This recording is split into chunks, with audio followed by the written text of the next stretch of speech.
नमस्कार, मैं हूं अनामिका गिरी। खबर दिन भर में आपका स्वागत है। अब खबरें विस्तार से।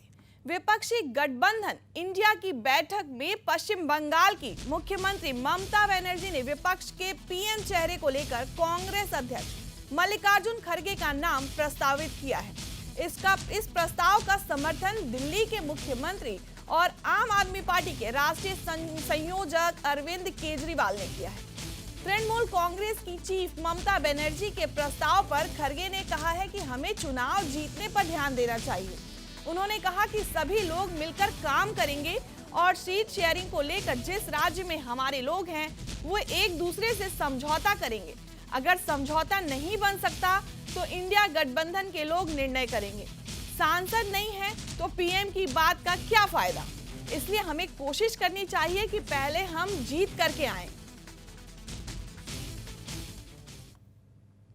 समाजवादी पार्टी को जो पक्ष रखना था जी, वो अंदर इंडिया गठबंधन के जितने दल हैं उनके बीच में रखा है। किसी एक दल के बारे में या कोई जानकारी आपको हासिल है, मुझे नहीं पता क्या आप पूछ रहे हो मुझसे। जो मैंने पहले दिन से कहा, स्ट्रेटेजी हमारी वही पीडीए रहेगी। और उत्तराखंड के मुख्यमंत्री पुष्कर सिंह धामी ने महाराणा प्रताप स्पोर्ट्स स्टेडियम में राज्य स्तरीय खेल महाकुंभ का शुभारंभ किया है। इस दौरान सीएम ने कहा कि इस प्रतियोगिता में क्वालिफाई करने वाले खिलाड़ियों को सीधे राष्ट्रीय खेलों में एंट्री दी जाएगी। प्रतियोगिता में पहले और दूसरे और तीसरे स्थान पर आने वाले प्रतिभागियों को खेल किट भी दिए जाएंगे। मुख्यमंत्री ने कहा कि हरिद्वार फ्लाईओवर के नीचे खाली पड़ी जगह का इस्तेमाल बैडमिंटन, जिम आदि खेल गतिविधियों के उपयोग के लिए किया जाएगा।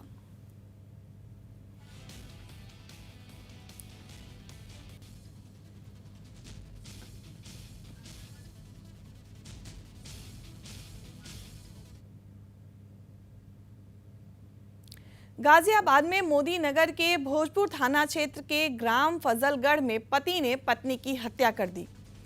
आपको बता दें कि मोदी नगर एसीपी ने बताया कि सुबह लगभग 8 बजे थाना भोजपुर पर ग्राम फजलगढ़ में एक 50 वर्षीय महिला की हत्या की सूचना मिली।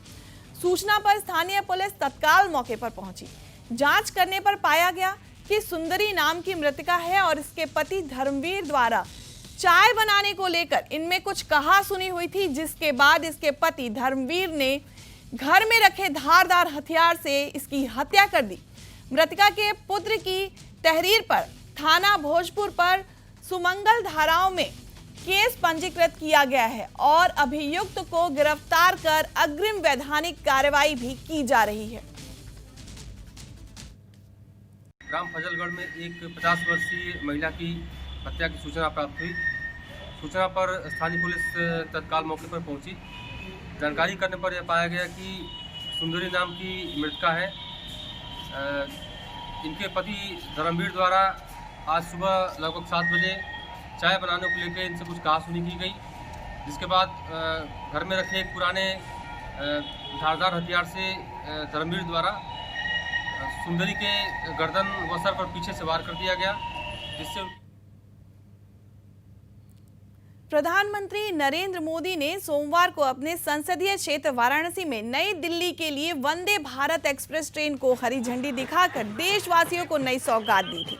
वाराणसी के बाद कानपुर से चलकर अलीगढ़ जंक्शन पर रुकी वंदे भारत ट्रेन के देर रात अलीगढ़ जंक्शन ठहरने की सूचना पर भारी तादाद में नेतागणों के साथ लोगों की भीड़ इकट्ठा हो गई, जिसके कुछ देर बाद बीजेपी सांसद सतीश गौतम नारियल फोड़ने के बाद हरी झंडी दिखाकर दिल्ली के लिए इसे रवाना किया।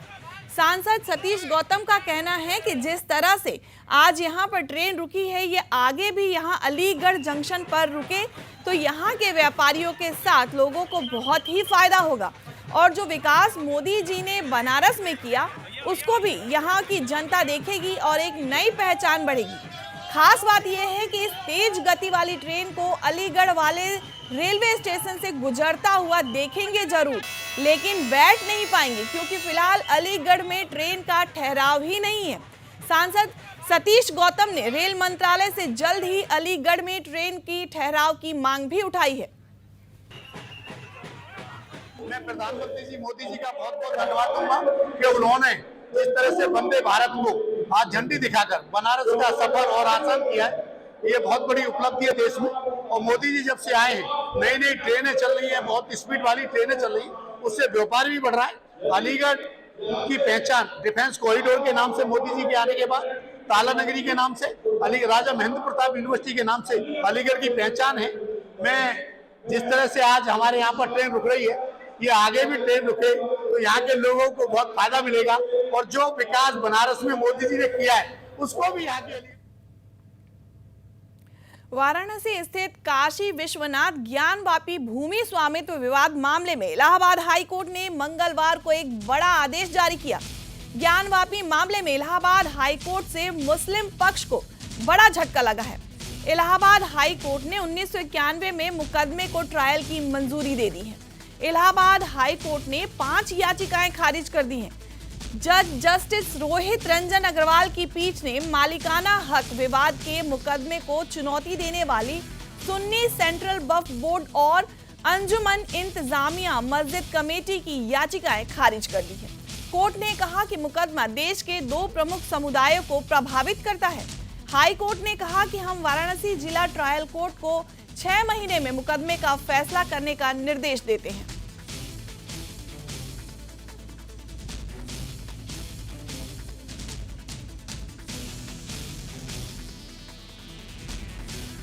हाथरस के चंदपा बगना मार्ग की बदहाली से त्रस्त होकर ग्रामीणों का लोकसभा चुनाव बहिष्कार के साथ दूसरे दिन भी धरना प्रदर्शन जारी है। ग्रामीणों ने 17 दिसंबर को बगना मार्ग पर जाम लगा दिया।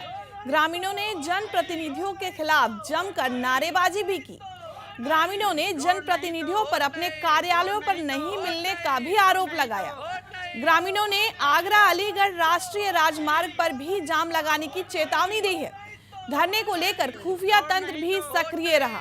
हाथरस के गांव चंदपा में 16 दिसंबर को दर्जन भर से अधिक गांव के ग्रामीणों ने लोकसभा चुनाव बहिष्कार कर बैनर का भी इसमें इस्तेमाल किया गया और धरना शुरू किया गया, जो दूसरे दिन भी जारी रहा। ग्रामीणों ने धरने के दूसरे दिन 17 दिसंबर को चंदपा बगना मार्ग पर आधे घंटे के लिए जाम लगाया। रोड नहीं तो वोट नहीं, रोड नहीं तो वोट नहीं, रोड नहीं तो वोट नहीं, रोड नहीं तो वोट नहीं, रोड नहीं तो वोट नहीं, रोड नहीं तो वोट नहीं, रोड नहीं तो वोट नहीं, रोड नहीं तो वोट नहीं, रोड नहीं तो वोट नहीं, रोड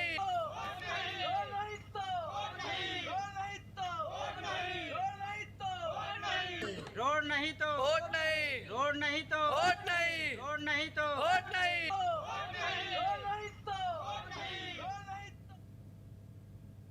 उत्तर प्रदेश के मिर्जापुर में स्थित प्रसिद्ध मां विंध्यवासिनी मंदिर में बन रहे मुख्यमंत्री योगी आदित्यनाथ के ड्रीम प्रोजेक्ट विंध्य कॉरिडोर के बाद विदेशी दर्शनार्थियों की संख्या में तेजी से इजाफा हुआ है। बड़ी संख्या में विदेशी दर्शनार्थी वाराणसी से चलकर विंध्याचल पहुंच रहे हैं। आज वाराणसी से यूरोपियन देशों से आए सैलानियों ने मां विंध्यवासिनी मंदिर में पहुंचकर मां का दर्शन पूजन किया। मंदिर में बन रहे कॉरिडोर और मां के दर्शन के बाद विदेशी सैलानी भाव विभोर नजर आए।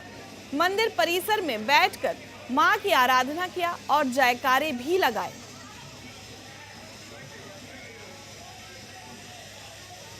निर्माण कार्य बढ़ रहा है। वैसे ये तीसरी बार हुआ है कि विदेशी सदस्यों की टीम का विंध्याचल में आगमन है और विंध्याचल का पर्यटन जिस तरीके से बढ़ रहा है उसके लिए पूरा विंध्यवासी क्षेत्र के लोग माननीय योगी आदित्यनाथ जी का धन्यवाद दे रहे हैं। जो प्रयाग आ रहा है वो विंध्याचल आ रहा है, जो काशी आ रहा है वो विंध्याचल आ रहा है, जो अयोध्या आ रहा है वो विंध्याचल आ रहा है।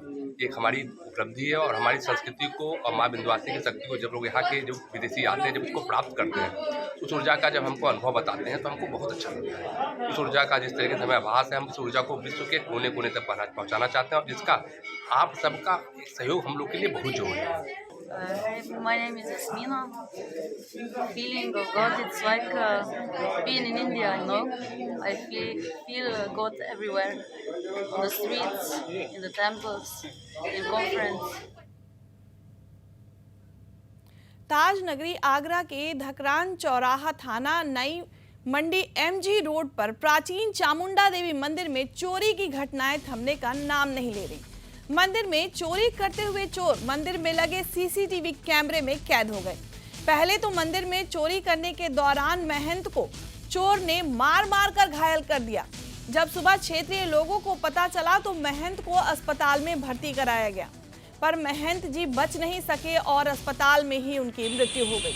लेकिन आगरा प्रशासन का मंदिर की तरफ अभी भी कोई ध्यान नहीं है और ना ही वहां पर कोई रात में पुलिस के द्वारा गश्त की जाती है और ना ही वहां कोई सुरक्षा प्रदान की जाती है और महज 500 मीटर पर वहीं पे कलेक्ट्री भी बनी हुई है, लेकिन मंदिर की कोई सुरक्षा नहीं है। मंदिर पर आए दिन चोरी की घटनाएं होती रहती हैं, जिसको लेकर क्षेत्रीय लोगों में आक्रोश बना हुआ है।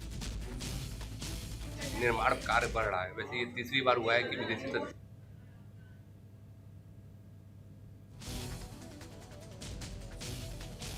देखिए, थाना नाई की मंडी अंतर्गत एक मंदिर में चोरी के प्रयास का मामला सामने आया है और हमारे पास इसमें वीडियो फुटेज है। फुटेज में अभियुक्त का हुलिया दिख रहा है। टीमें लगा दी गई हैं और बहुत जल्द शीघ्र ही इसमें गिरफ्तारी कर लेंगे।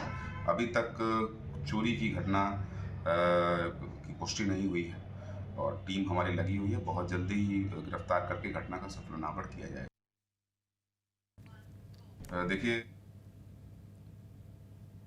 इन दिनों ठंड का प्रकोप बढ़ने लगा है, जिसके चलते मुजफ्फरनगर में लोग कंबलों के वितरण सहित नगर पालिका द्वारा प्रति वर्ष जलने वाले अलाव की राह देख रहे हैं। नगर पालिका परिषद द्वारा नगर पालिका क्षेत्र में चयनित स्थानों पर नवंबर माह में ही अलाव जलाया जाता है और कंबल भी बांटा जाता है, लेकिन इस बार अभी तक नगर पालिका परिषद के अधिकारियों एवं पालिका अध्यक्ष के कानों में जूं तक नहीं रेंगी है। अभी तक शहर में अलाव भी नहीं जले हैं। यही नहीं, खुले आसमान के नीचे भी लोग सोने को मजबूर हैं। यहाँ स्थापित नगर पालिका परिषद सहित अन्य रैन बसेरों में अभी तक ताले लटके हुए हैं।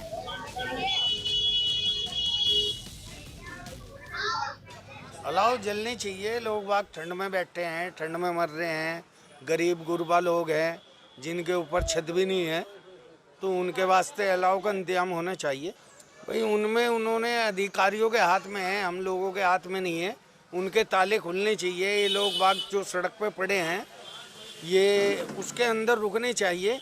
इनको भी ठंड लगती है, क्या करें, मजबूरी है उन लोगों की जो खुले आसमान के उन पे छत